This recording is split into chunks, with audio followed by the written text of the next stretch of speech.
Halo, Assalamualaikum warahmatullahi wabarakatuh. Selamat datang teman-teman di YouTube channel aku, Wenda Alifulo. Buat yang baru datang, perkenalkan nama aku Wenda Alifulo. Selamat datang di keluarga ini, selamat belajar dan juga selamat mencari ilmu di channel ini.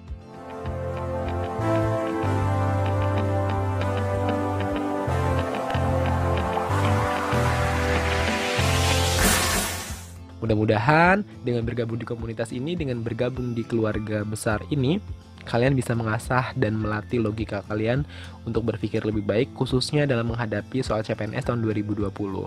Nah, selamat datang di bagian 26. Gak kerasa banget, ini udah bagian ke-26 dari update soal CPNS 2020 yang sudah aku ujikan. Dan udah gak terhitung banyaknya orang yang komen di komentar video-video aku yang mereka menyatakan alhamdulillah kebantu dengan video-video yang aku post, karena ternyata menurut mereka ya mirip dan bahkan ada yang sama persis, atau soalnya ganti angka saja yang kayak gitu-gitu. Itu bikin aku seneng banget dan bikin aku semangat. Komentar-komentar positif dari kalian tuh bikin aku semangat untuk terus bikin video ini. Dan ada juga teman-teman kita yang belum beruntung. It's okay teman-teman, buat yang belum beruntung gak ada masalah. Sesuai dengan tujuan awal, sesuai dengan doa awal yang pernah kita sama-sama ikrarkan bahwa Rob berikan hamba yang terbaik. Maka ketika Robbi kita tidak memberikan yang terbaik kepada kita, tidak memberikan jalan kepada kita untuk lulus di sini, berarti apa? Berarti ini bukan yang terbaik. Dan percaya sama aku, Allah akan ganti kepada hal yang lebih baik lagi. Nah teman-teman, sebelum kita masuk nih ke soal-soal bagian 26, boleh nggak kalau aku minta tolong sama kalian semua untuk subscribe YouTube channel aku ini, klik subscribe. Atau kamu juga boleh hidupkan tanda loncengnya, karena subscribe itu gratis ya teman-teman. Dan aku juga minta tolong sama kamu untuk share video-video yang ada di channel aku, supaya makin banyak orang-orang yang kebantu. Karena tujuan kita awalnya sama-sama membangun channel ini adalah kita mau bantu orang kan. Kita memudahkan orang, biar apa? Biar Allah mudahkan urusan-urusan kita. Gitu teman-teman. Makasih ya yang udah pada share.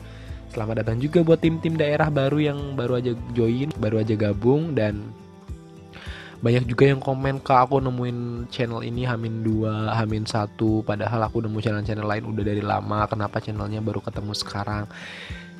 Gini teman-teman, mungkin Allah baru menjodohkan kita di H-1 atau di H-2, bahkan ada yang H-6 jam itu baru mereka ketemu channel ini. Tapi gak ada masalah, ketika rezeki kita dipertemukan, ketika kita dijodohkan di waktu-waktu yang mepet itu, manfaatkan semaksimal mungkin untuk belajar teman-teman. Karena sedikit banyak, mudah-mudahan video-video aku ini bisa menunjang pemahaman kalian terhadap konsep soal yang akan diujikan di CPNS tahun 2020 ini. Baik, jadi di bagian 26 ini kita akan membahas update lengkap dari TWK, TIU, dan juga TKP. Ya, jadi tiga-tiganya itu ada di sini. Yuk, tanpa berlama-lama lagi kita langsung bahas saja. Untuk soal yang pertama. Nah, untuk soal yang pertama ini adalah TWK. Salah satu contoh pengamalan sila kemanusiaan yang adil dan beradab adalah, ini sila keberapa teman-teman? Sila kedua ya. Jadi yang ditanya adalah pengamalan sila kedua dalam kehidupan sehari-hari ya, kemanusiaan yang adil dan beradab. Kalau kamu sudah nonton video aku sebelumnya, cara membedakan sila kedua dan kelima, aku udah jelasin ya. Kemanusiaan yang adil dan beradab, kalau 5 itu keadilan sosial bagi seluruh rakyat Indonesia. Orang suka bingung di mana? Di kata-kata ini, adil sama keadilan. Mereka punya irisan di situ. Makanya bikin orang bingung. Apalagi orang-orang tipe penghafal yang paling susah untuk menalar atau melogikakan sesuatu, itu bakal kejebak banget. Yang dia hafal berpanduan hanya kepada butir-butir Pancasila yang soalnya itu nggak semudah itu teman-teman, nggak sehafalan itu ya pada real kenyataannya di tes gitu. Jadi harus dianalisa, ini adil tapi adil yang mana? Adil yang keadilan sosial atau adil yang kemanusiaan yang adil gitu. Jadi walaupun sama-sama adil tapi itu berbeda. Nah, coba kita cek untuk soal yang ini. Yang diminta adalah kemanusiaan yang adil dan beradab. Berarti sila kedua. Aku udah pernah bilang sama kamu membedakan sila 2 sama sila 5. Kalau sila 2 ini adalah kita yang berperan menegakkan sila keadilan sosial, kemanusiaan yang adil dan beradab. Kita di situ sebagai manusianya.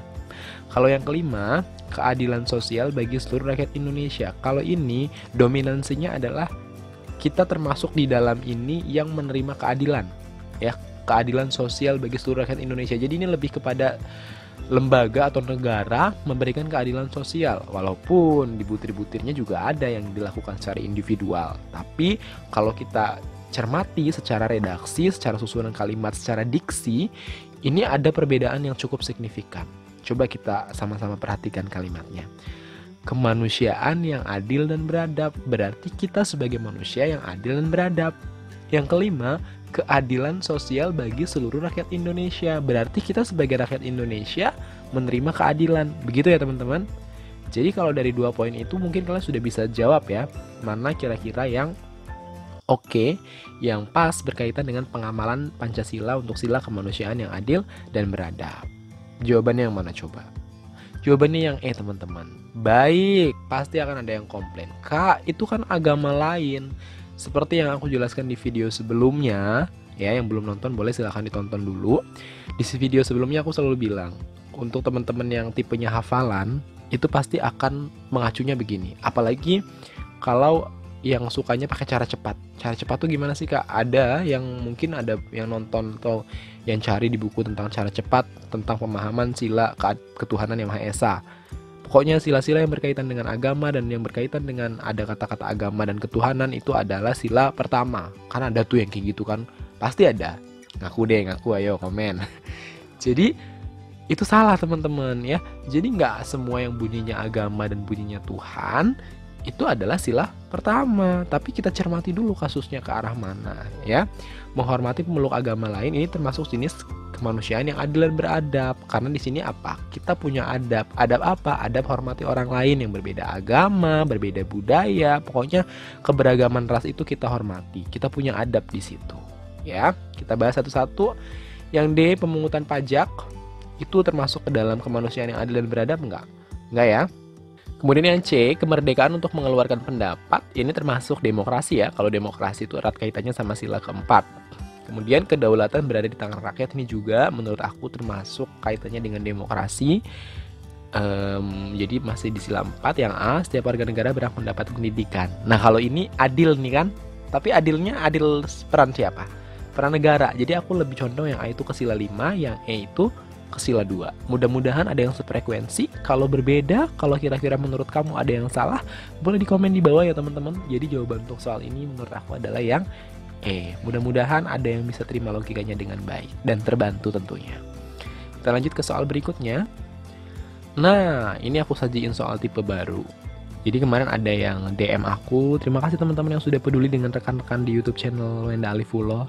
Demi teman-temannya yang sekarang sudah sampai di 23 ribuan lebih ini, dia chat DM, Kak aku habis ujian dan aku dapat soal ini yang paling aku ingat karena belum dibahas di YouTube channel kakak. Salah satunya adalah aku diminta untuk mencari siapa siswa yang memiliki nilai rata-rata paling tinggi. Ada tabel, dikasih 2 pelajaran.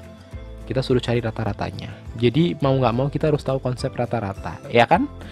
Baik, yang namanya rata-rata berarti dia rata teman-teman. Kalau ada yang tinggi, kemudian ada yang rendah, maka kita ratakan. Kan gitu, di tengah-tengah diantaranya. Sama, kalau nilai juga gitu. Ada 79 dan 83, berarti kita jumlahkan, kita bagi 2. Kan gampang ya? Nah, kalau misalnya kita males ngitung, oke kita hitung manual dulu. Nanti yang males-malesnya kita buat di belakang. 79 tambah 83, 9, 10, 11, 12, 1, 16, 162. Ini ada 2 pelajaran berarti dibagi 2. 16 bagi 2 itu 8, 2 bagi 1 itu 1. Berarti 81 rata-ratanya. Ya kan? Kalau males ngitung lagi teman-teman, kita cek kayak gini nih. Ada 82.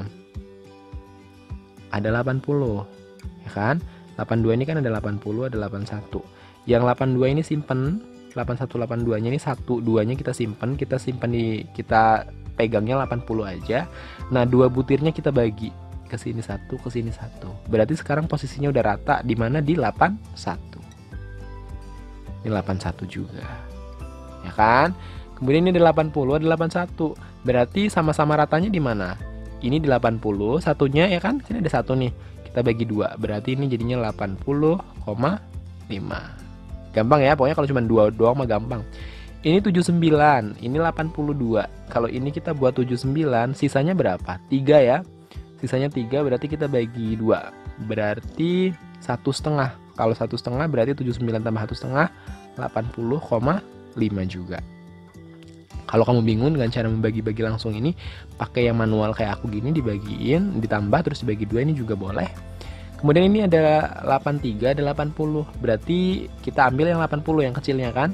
Sisa di sini 3. 3-nya kita bagi 2. Satu ke sini berarti 81, 81. Tinggal satu lagi bagi 2 berarti setengah, berarti 81,5. Siapa yang paling tinggi?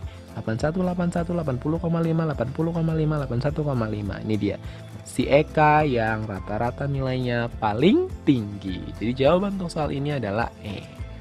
Ya, jadi soal-soal tentang rata-rata ini udah mulai keluar, dan mudah-mudahan dengan nonton video ini kamu sudah persiapan untuk cara menghitung rata-rata ketika nanti soal tipe-tipe seperti ini keluar di ujian kamu. Kita lanjut ke soal berikutnya. Baik, soal berikutnya masih di TIU, dan ini seputarannya geometri lagi, tapi geometri dasar. Jadi kita cari hubungan PQ. Biasanya PQ itu dalamnya adalah hitungan pecahan, atau hitungan aritmatika sosial, diskon, harga baju, harga kayak gitu-gitu kan, harga setengah lusin, kayak gitu-gitu. Sekarang geometri teman-teman. P adalah sisi persegi yang kelilingnya 30 meter. Sisi persegi yang kelilingnya 30 meter. Persegi itu sisinya sama ya. Kelilingnya tuh ini sama nih, kelilingnya 30. Berarti 30 dibagi 4 untuk masing-masing sisinya kan, berapa tuh? 7,5. Ini P. Q adalah 8 meter. Jadi P sama Q besaran siapa? Besar Q ya, berarti ikannya makan Q. Mana dia? Yang B. Gampang ya teman-teman. Pokoknya kalau udah tahu konsep dasarnya, bangun-bangunnya ini udah gampang sih, insya Allah ya. Semangat, mudah-mudahan ini bermanfaat. Kalau kamu kurang paham boleh komen di bawah. Kawan, kok cepet banget sih ngerjainnya, langsung digituin, gak dijabarin kayak video-video sebelumnya. Bukan kenapa-napa, karena ini udah update ke-24. Kalau kamu ngikutin aku dari update pertama, itu kan dari detail banget ya, aku jelasin satu-satu, prosesnya dan lain sebagainya. Jadi aku udah anggap kamu udah nonton video-video yang lama. Jadi ketika udah sampai soal ini, kamu udah frekuensinya udah minimal sama lah dengan aku gitu. Kita lanjut ke soal berikutnya. Baik, ini adalah soal TKP teman-teman, tes karakteristik pribadi. Ceritanya, Roy seorang ketua BEM di sebuah universitas. Dina adalah sekretaris BEM dan sudah 3 hari tidak dapat dihubungi. Sedangkan ada agenda yang rincian kegiatannya ada pada Dina. Masuk akal ya kan, Dina sekretaris, jadi dia megang rincian agenda. Tindakan yang seharusnya dilakukan Roy adalah, coba kita menempatkan di sini sebagai ketua ya, ketua BEM, bukan sebagai staff. A. Tidak ambil pusing dan tidak jadi melaksanakan kegiatan. Kira-kira negatif atau positif? Negatif ya. Ada unsur-unsur putus asa gitu. Udahlah nggak usah dilaksanakan kegiatannya gitu. Sementara kita pimpinan. B. Mengkoordinasikan dengan anggota lainnya. Oke, ini simpen ya. Ini bagus menurut aku. C. Tetap menunggu Dina sampai Dina dapat dihubungi. Menurut aku ini nggak bagus. Agenda itu kan harus berjalan. Ketika kita menemukan hambatan, entah itu dari sumber daya dan lain sebagainya, ini nggak boleh kita tunggu ya. Menurut aku ini minus. Ini juga minus tadi ya. D. Langsung menyelenggarakan kegiatan. Ini nggak ngerti pertimbangannya apa, tapi menurut aku ini nggak oke.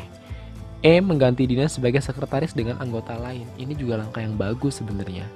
Cuman kalau sebagai pimpinan, kira-kira nih mana yang mau kalian pilih? Kalau aku sih ke B ya teman-teman. Kenapa? Karena kayak yang E itu kayak diktator banget gak sih? Dinanya gak bisa dihubungin ya ting. Si Ganawe ya mah sakit ya kan? Si Dina teh sakit gitu. Jadi kita gak tahu kan prosesnya itu si Dina tuh lagi apa 3 hari itu gitu. Jadi ada tips dan trik yang aku terima dari banyak orang. Kalau ngerjain soal TKP itu jangan baper Wen, jangan bawa perasaan. Ini kan namanya baper nih, kita mikirin Dina sakit, Dina apa, ini kan namanya baper kan teman-teman gitu kan. Jadi ada temen aku yang ngasih tips untuk jangan baper, ngerjainnya itu ya leg aja, langsung lahap gitu aja, nggak usah terlalu dibaper-baperin gitu. Cuman kalau aku nggak ngerti, rasanya TKP, tes karakteristik pribadi ini bekerja banget sama aku gitu. Karena namanya juga tes karakteristik pribadi, ngetes karakter tiap pribadi orang berbeda-beda. Kalau aku milih B sama E aja, aku milih B, mengkoordinasikan dengan anggota lainnya. Karena aku nggak mau jadi pimpinan diktator. Makanya teman-teman doain aku biar aku jadi pimpinan. Kalau aku jadi pimpinan, aku nggak akan jadi pimpinan yang diktator gitu. Jadi tetap ya, musyawarah mufakat itu nomor 1. Tanya ke anggota dulu, mengkoordinasikan dengan anggota lainnya. Gimana nih agendanya, si Dinanya nggak ada gitu. Ketika nanti teman-teman usul ganti aja deh Dinanya gitu, nah baru kita tanggapi. Aku sih ke arah sana gitu ya. Teman aku ada yang ke arahnya jangan baper, ngerjain TKP jangan baper gitu. Sementara aku beda gitu. Jadi please kalau kalian punya pendapat lain, kalian boleh banget komen di bawah, kita diskusi di bawah. Teman-teman yang lain juga pasti bakal nanggepin tanggapan kalian itu gitu. Dan seru banget aku bacain komen-komen kalian karena analisa kalian, rincian kalian itu kadang-kadang keren banget. Dan aku doain semuanya yang pada komen hal-hal positif di sini, aku doain banget biar kalian dimudahkan sama Allah untuk dilancarkan sampai tahap akhir. Amin ya robbal alamin. Baik, seperti itu teman-teman. Kita lanjut ke soal berikutnya. Nah, soal berikutnya masih di TKP teman-teman. Rini sedang melayani konsumen di suatu toko. Tiba-tiba ada seorang anak menangis di depan pintu toko. Apa yang seharusnya Rini lakukan? Lagi ngelayanin. Apa yang harusnya Rini lakukan? Menghubungi polisi terdekat. Kan kita lagi ngelayanin orang cuy. Masa kita langsung pergi aja? Kurang bagus ya. Menanyakan anak tersebut keberadaan orang tuanya. Jadi konsumen kita diapain dong? Ya kan, kalau kita ngurusin si anak. Memberi permen agar diam. Aku udah kepikirannya ke situ sih gitu. Karena ketika aku baca menyuruh teman yang lain untuk menenangkan dan mengantarkan ke pihak berwajib, rasanya ini lebih masuk akal gitu. Kenapa? Karena kita lagi ada ngelayanin orang kan. Kita lagi melayanin konsumen gitu. Jadi kita minta tolong sama temen, tolong dong itu ada anak di depan pintu, tolong di ini dong, tolong diurusin gitu, tenangin dan antar ke polisi kalau misalnya memang dia hilang gitu. Karena kita lagi dalam kondisi ada konsumen. Terus berpikirlah, ngubungin temennya gimana dong? Kan lagi ada konsumen, berarti kita tinggalin konsumennya. Ya dipanggil aja gitu ya. Nah itu yang kenapa temen aku selalu berpikiran sama aku, Wen, kalau ngerjain TKP jangan baper gitu. Cuman aku nggak baper, aku lebih kepada masuk akal nggak sih gitu. Aku anaknya tuh logis gitu loh teman-teman. Jadi setiap hal itu aku pikir untuk masuk akal nggak ya, ini oke nggak ya gitu. Seperti itu teman-teman. Jadi kalau kalian punya pendapat lain, misalnya ada yang mau jawab D, suruh aja pulang gitu. Boleh komen di bawah apa alasannya. Ya, ditunggu. Kita lanjutkan. Nah, teman-teman, kita sudah berada di ujung video, sudah berada di akhir video. Terima kasih yang sudah menyaksikan video ini sampai akhir. Makasih buat tim-tim gercep, tim-tim no skip. Hari ini seperti biasa aku mau ngasih quote sama kalian semua. Buat kita sih, bukan cuma buat kalian. Karena ketika aku memotivasi kalian melalui quotes, aku juga termotivasi dan aku selalu milih quotes atau kalimat-kalimat yang relevan dengan diri aku juga. Karena aku gak mau menggurui orang, tapi aku mau quotes itu benar-benar berlaku juga buat aku. Jadi quotes hari ini yang mau aku sampaikan sama kalian semua adalah, mudah-mudahan bisa memotivasi kita ya teman-teman, bahwa pekerjaanmu yang melelahkan adalah impian bagi pengangguran. Keluargamu yang merepotkan adalah impian bagi mereka yang tak memiliki keluarga. Rumahmu yang mungil adalah impian bagi para orang-orang terusir. Dan hartamu yang sedikit adalah impian bagi mereka yang terlilit hutang. Jadi makna dari 4 kalimat ini apa sih teman-teman? Bersyukur ya teman-teman. Bersyukur dengan kondisi apapun yang kita punya. Kita dikasih Allah, kita dikasih sama Tuhan kondisi yang seperti ini. Mari bersyukur. Karena orang-orang di bawah kita pasti melihat kita. Oleh karena itu, rasa syukur itu tumbuh untuk kemudian bisa kita berdayakan dan bikin kita untuk makin banyak kepositifan lain. Rasa syukur bikin kita semangat, rasa syukur bikin kita bahagia, rasa syukur juga yang bisa bikin kita berbagi sama orang-orang di sekitar kita. Aku selalu bilang sama kalian semua, mari kita sama-sama berbuat baik kepada orang-orang di sekitar kita. Biar apa sih Wen? Itu terus kata-kata yang kamu bilang. Ayo teman-teman, karena aku percaya banget bahwa kalau kita berbuat baik sama orang-orang di sekitar kita, Allah bakal baik sama kita. Karena ketika kita mudahkan urusan orang-orang di sekitar kita, Allah akan mudahkan kita. Sama dengan hal ini teman-teman. Ketika kita bersyukur dengan apa yang sudah Allah kasih sama kita, bukannya Allah udah janji sama kita. Kalau kita bersyukur, Allah akan tambah nikmatnya buat kita. Terima kasih yang sudah sampai di akhir video. Aku senang bisa kenal kalian. Semangat terus untuk persiapan ujiannya. Yang sudah ujian, boleh izin dibagikan ya kepada teman-teman yang belum ujian. Sekali lagi, kita sama-sama berbuat baik. Ingat, aku pernah bilang bahwa semua orang memiliki kecerdasan yang berbeda. Tapi semua orang bisa berbuat kebaikan yang sama. Terima kasih. Sampai ketemu di video berikutnya. Assalamualaikum.